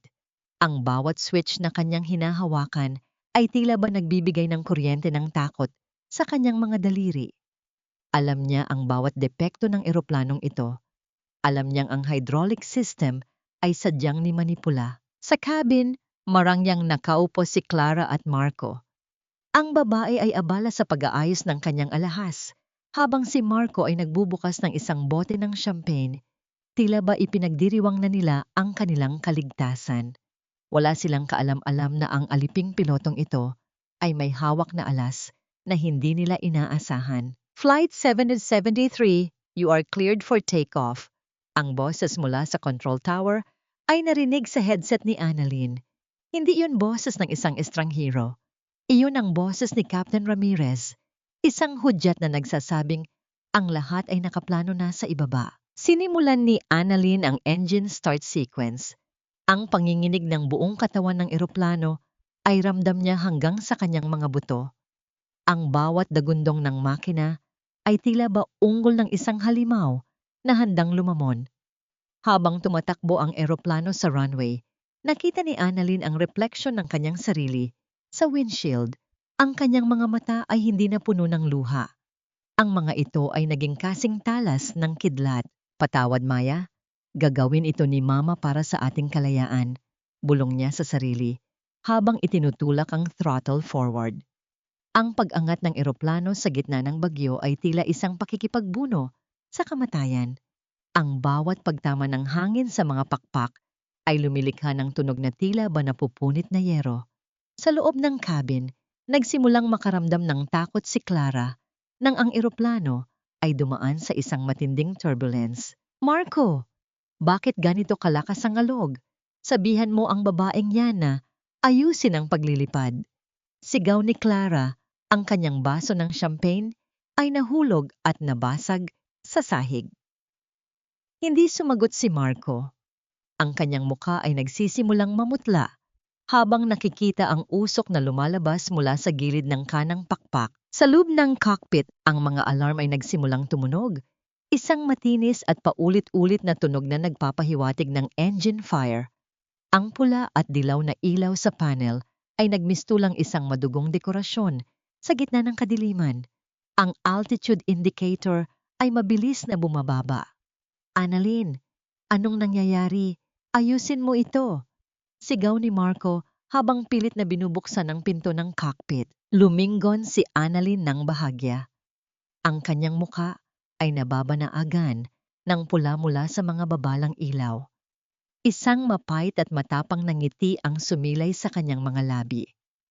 "This is your captain speaking, Marco," malamig na sabi ni Annalyn. "Nakalimutan mo yata ang itinuro sa akin ng tatay ko. Ang isang pilotong wala nang mawawala ay mas mapanganib kaysa sa bagyo. Welcome to your final flight." Biglang namatay ang lahat ng ilaw sa loob ng eroplano. Ang tanging maririnig ay ang sipol ng hangin sa labas at ang malakas na pagtibok ng puso ni Annalyn. Ang eroplano ay biglang tumagilid ng matindi at ang amoy ng nasusunog na gasolina ay nagsimulang pumasok sa loob ng cabin. Mula sa bintana, nakita ni Annalyn ang isang mabilis na pagbulusok patungo sa madilim na karagatan. Sa gitna ng kaguluhan, may isang bagay na biglang sumabog sa likurang bahagi ng eroplano. Ang lugar kung nasaan ang mga ilegal na kemikal. "Iligtas mo kami, Annalyn, pakiusap. Ibibigay ko sa iyo ang lahat. Ibabalik ko sa iyo si Maya. Huwag mo lang kaming hayaang mamatay." Ang boses ni Marco ay hindi na ang boses ng isang aroganteng asawa. Ito ay boses ng isang duwag na nanginginig sa harap ng kamatayan. Nakaluhod siya sa pagitan ng upuan ng cockpit. Ang kanyang mga kamay ay mahigpit na nakakapit sa balikat ni Annalyn. Tila ba ang babaeng dati niyang tinawag na basura ang tanging angkla niya sa mundong ito. Ang amoy ng takot ay humahalo sa amoy ng usok at sunog na kable na ngayon ay bumabalot sa buong cockpit. Sa labas ng bintana, ang dilim ng gabi at ang bagsik ng bagyo ay tila nagkakaisang lakas para lamunin ang Flight 73. Ang bawat kidlat na gumuguhit sa langit ay nagbibigay ng panandaliang liwanag sa mukha ni Annalyn. Isang mukhang kasing tigas ng bato, walang bakas ng takot, tanging isang malamig na determinasyon. Ang kanyang mga kamay ay matatag na nakahawak sa control wheel. Pilit na nilalabanan ang bawat pag-alon ng eroplano sa gitna ng turbulence. Nararamdaman ni Annalyn ang bawat panginginig ng bakal sa ilalim ng kanyang mga palad. Ang hydraulic pressure ay mabilis na naglalaho. Tila ba ang dugo ng eroplanong ito ay unti-unti nang nauubos. Isang malakas na tunog ng pagkapunit ng metal ang narinig mula sa likuran. Ang kargamento ng mga chemical ay nagsisimulang sumabog dahil sa init ng apoy sa makina. Bakit ang lalaking ito, na nagnakaw ng 10 taon ng aking buhay, ay sa akin pa rin humihingi ng kaligtasan? Bakit kailangang ang aking mga pakpak ang magsalba sa taong bumasag sa aking mga pangarap? "Bitawan mo ako, Marco." Malamig na utos ni Annalyn, hindi man lang tinitingnan ang asawa. Ang mga kamay na ito ay para sa pagliligtas ng mga buhay, hindi para sa paghawak sa isang katulad mo. "Marco, tulungan mo ako!" Sigaw ni Clara mula sa cabin. Ang babae ay nakahandusay sa sahig. Ang kanyang marangyang alahas ay nagkalat at ang kanyang mukha ay punong-puno ng luha at dumi. Ang bawat pagtagal ng eroplano ay nagtatapon sa kanya sa kung saan-saang sulok. Tila ba ang kapalaran mismo ang nagpaparusa sa kanyang katawan. Bumalik ang alaala ni Annalyn sa kanyang ama. Naalala niya ang huling gabi bago ang trahedya nito. Sabi ni Eduardo, "Annalyn, ang tunay na piloto ay hindi sinusukat sa galing ng kanyang paglipad, kundi sa kanyang tapang na panatilihing ligtas ang lahat, kahit ang mga taong hindi nararapat." Isang matinding labanan ang nagaganap sa loob ng dibdib ni Annalyn. Gusto niyang bitawan ang control wheel. Gusto niyang hayaang lamunin sila ng karagatan para matapos na ang lahat ng sakit. Ngunit sa bawat pagpikit niya, nakikita niya ang mukha ni Maya, ang mukha ng kanyang anak na naghihintay sa kanya sa lupa. Kung mamatay siya rito, sino ang magliligtas kay Maya mula sa mga tauhan ni Marco? "Mayday! Mayday! This is Flight 73. We have lost both engines. We are gliding towards the shoreline." Sigaw ni Annalyn sa radyo. "Annalyn, copy that. We have the emergency lights on. You can do this, Captain. Bring it home." Ang boses ni Ramirez ay naging tanging gabay niya sa gitna ng kaguluhan. Biglang hinablot ni Marco ang control wheel. Hindi! Iliko mo ito sa dagat. Kapag lumapag tayo sa airport, huhulihin kami ng mga pulis dahil sa kargamento. Iliko mo ito, Annalyn. Baliw ka na ba, Marco? Mamatay tayong lahat kapag ginawa ko yan. Sigaw ni Annalyn. Buong lakas niyang tinulak si Marco palayo. Ang siko ni Annalyn ay tumama sa mukha ni Marco, dahilan upang mapaatras ang lalaki at tumama ang ulo sa matigas na kanto ng radyo panel. Nawalan ng malay si Marco. Sa sandaling iyon, si Annalyn na lang ang natitira. Ang eroplano ay wala na halos taas. Ang tunog ng hangin na humahampas sa windshield ay tila isang malakas na sipol ng kamatayan. Nakita niya ang mga ilaw ng runway sa malayo, maliit na mga tuldok ng pag-asa sa gitna ng kadiliman. Kayang-kaya ko ito. Para kay Maya, para kay Papa. Mahina niyang bulong habang maingat na inihahanda ang eroplano para sa paglapag. Ngunit bigla niyang narinig ang kakaibang kalansing ng bakal. Mabilis niyang sinuri ang mga instrumento at doon niya natuklasan ang problema. Hindi bumaba ng maayos ang isang bahagi ng landing gear. Napahigpit ang kanyang hawak sa manibela. Delikado ang paglapag na naghihintay sa kanya. Kailangan niyang umasa sa kanyang kasanayan at lakas ng loob upang mailapag ng ligtas ang eroplano sa kabila ng panganib. Ang eroplano ay humalik sa semento nang may matinding lakas. Ang tunog ng pagkakiskis ng metal sa runway ay lumikha ng mga dambuhalang talsik ng apoy na tumatanglaw sa madilim na gabi. Ang buong katawan ng eroplano ay tila niyayanig ng isang dambuhalang lindol. Si Annalyn ay nakakapit ng mahigpit. Ang kanyang mga braso ay tila bibigay na sa bigat ng puwersa. Nang tumigil ang eroplano, ang katahimikan ay naging masakit sa tenga. Usok na lang ang makikita sa paligid. Dahan-dahang iminulat ni Annalyn ang kanyang mga mata. Puno siya ng sugat. Ang kanyang uniforme ay punong-puno ng dugo. Ngunit buhay siya. Lumingon siya sa likod. Nakita niya ang mga pulis at bumbero na mabilis na papalapit. Nakita rin niya si Marco at Clara na ngayon ay wala ng malay at dugo ang nakahandusay. Ay isang pamilyar na sasakyan ang huminto sa gilid ng runway. Bumaba si Captain Ramirez at sa kanyang tabi ay ang isang maliit na batang babae na tumatakbo patungo sa eroplano. Mama! Mama! Naramdaman ni Annalyn ang pag-agos ng luha na hindi niya napigilan sa loob ng maraming taon. Ang kanyang puso ay tila isang ibong muling nakalaya mula sa hawla. Ngunit bago niya mayakap ang anak, nakita niya ang isang tauhan ni Marco na nakatago sa dilim. May hawak na baril at nakatutok kay Ramirez at Maya. Ang laban ay hindi pa pala tapos. Ang mga lihim na kargamento sa likod ng eroplano ay nagsisimulang maglabas ng isang kakaibang kulay ng usok. Isang panganib na mas malaki kaysa sa pagsabog ng makina. Huwag kang lalapit, Maya! Takbo! Lumayo kayo sa eroplano! Ang sigaw ni Annalyn ay tila isang huling hininga ng babala na umalingaw-ngaw sa gitna ng naglalagablab na runway. Kahit nanghihina ang kanyang mga binti, kahit ang dugo ay dahan-dahang gumuguhit mula sa kanyang noo patungo sa kanyang mga mata, pinilit ni Annalyn na bumaba mula sa cockpit. Ang amoy ng nakalalasong usok mula sa mga kemikal ay nagsisimulang sumulasok sa hangin. Isang dilaw na hamog na tila kamatayan na gumagapang sa semento. Nakita niya ang tauhan ni Marco na lumabas mula sa anino ng isang truck ng bumbero. Ang baril nito ay nakatutok sa direksyon ni Captain Ramirez na kasalukuyang protektado, si Maya.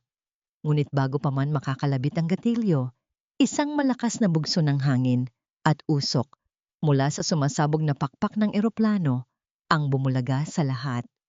Ang tunog ng pagguho ng mga metal na bahagi ng Flight 703 ay tila isang dambuhalang hayop na naghihingalo.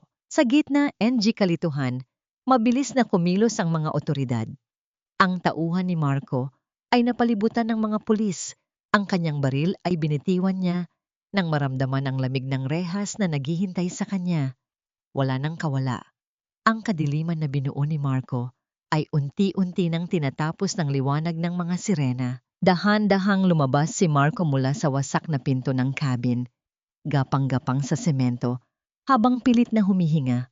Ang kanyang mamahaling suit ay punong-puno na ng dumi at dugo. Ang kanyang muka ay hindi na maipinta sa tindi ng sakit at takot. Kasunod niya si Clara na ang tanging hawak ay isang bag ng mga alahas na ngayon ay nagkalat na sa sahig, mga batong walang halaga sa harap ng kamatayan. "Iligtas niyo ako, Annalyn. Tulungan mo ako." Ang nanginginig na pagsusumamo ni Marco. Tumayo si Annalyn nang matuwid sa harap nila. Sa kabila ng kanyang mga sugat, ang kanyang tindig ay tila isang reynang muling nabawi ang kanyang trono. Tiningnan niya si Marco ng may malalim na habag, hindi dahil mahal pa niya ito, kundi dahil nakikita niya ang isang taong tuluyan ng kinain ng sariling kasamaan.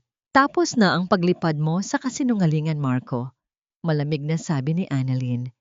"Ang langit ay hindi para sa mga taong marumi ang puso.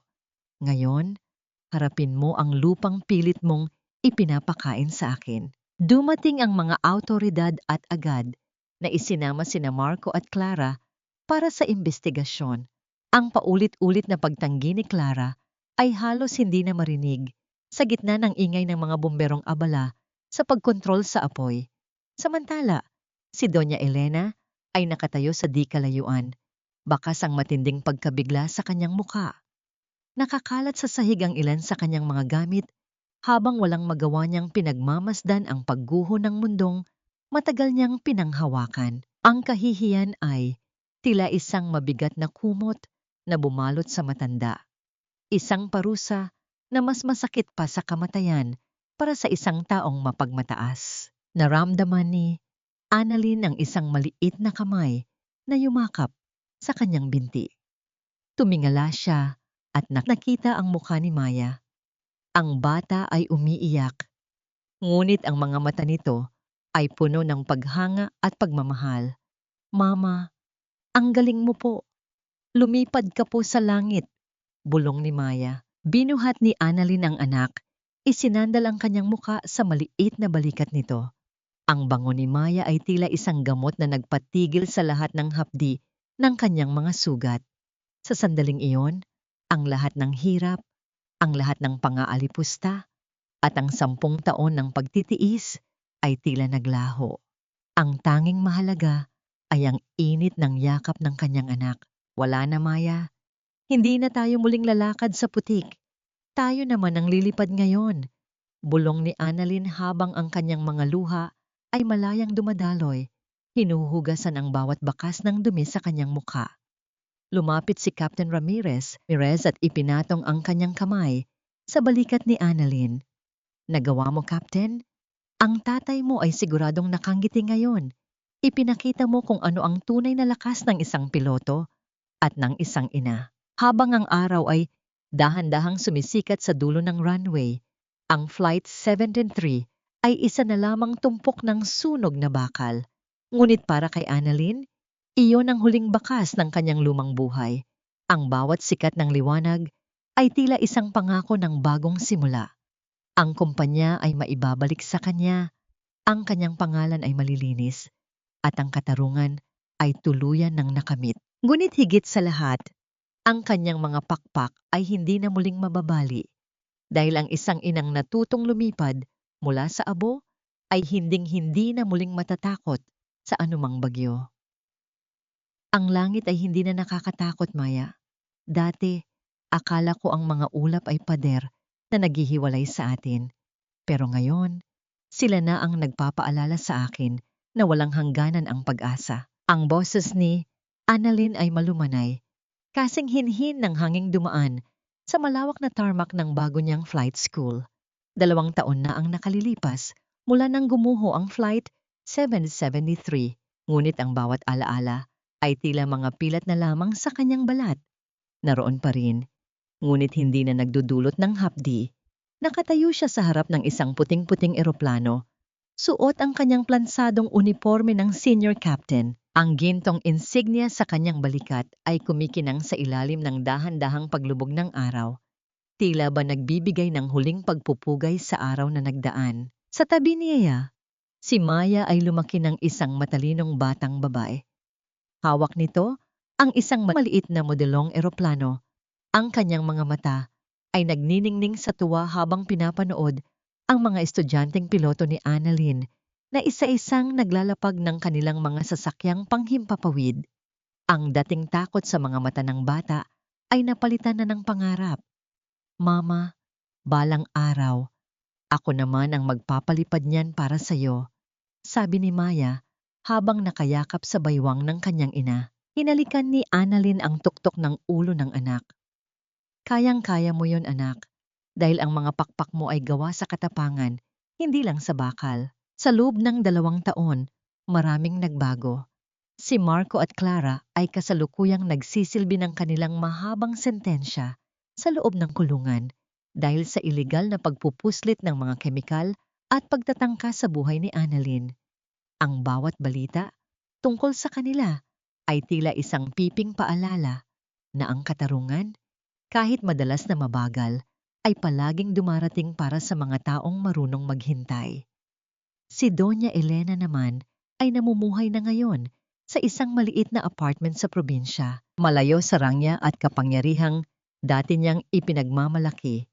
Ang kanyang mga perlas ay naisangla na lahat para pambayad sa mga abogado ni Marco, at ang tanging kasama niya ngayon ay ang katahimikan ng pagsisisi at ang bigat ng kahihiyan sa kanyang pangalan. Napangiti si Annalyn nang makita si Captain Ramirez na naglalakad patungo sa kanila.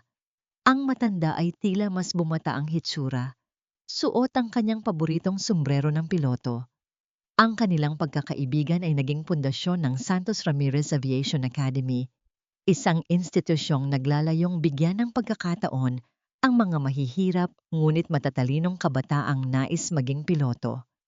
Handa na ang lahat para sa dedication ceremony ng iyong tatay, Annalyn, wika ni Ramirez. Naglakad sila patungo sa gitna ng hangar, kung saan nakatayo ang isang estatwa ni Captain Eduardo Santos.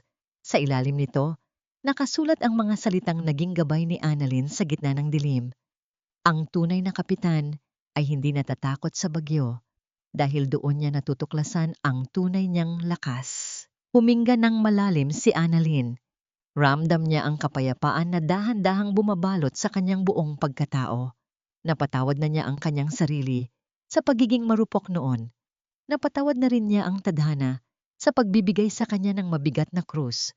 Ang puot na dati ay sumasakal sa kanyang liig ay pinalitan na ng isang matinding pasasalamat. Kung hindi dahil sa putik na kanyang nilakaran, hindi niya malalaman kung gaano kasarap ang muling makatapak sa malinis na langit. Ang bawat pilat sa kanyang mga kamay, ang bawat kalyo mula sa pagiging katulong, ay itinuturing na niyang mga mapa ng kanyang tagumpay. Hindi na siya ang Annalyn na biktima ng pang-aapi. Siya na si Captain Annalyn Santos, ang babaeng natutong lumipad gamit ang mga pakpak na gawa sa pag-asa at pagpapatawad. Habang ang huling sinag ng araw ay naglalaho sa abot tanaw, muling tumingin si Annalyn sa itaas. Nakita niya ang isang eroplanong malayang bumabaybay sa ulap. Isang tahimik na panalangin ang namutawi sa kanyang mga labi. Wala nang tanikala, wala nang kulungan. Ang tanging natitira ay ang malawak na kalangitan at ang pangako ng isang bukas na puno ng liwanag. Dahil sa dulo ng bawat luha, may isang bahagharing naghihintay, at sa dulo ng bawat pagbagsak, may isang muling paglipad na mas matayog at mas matatag.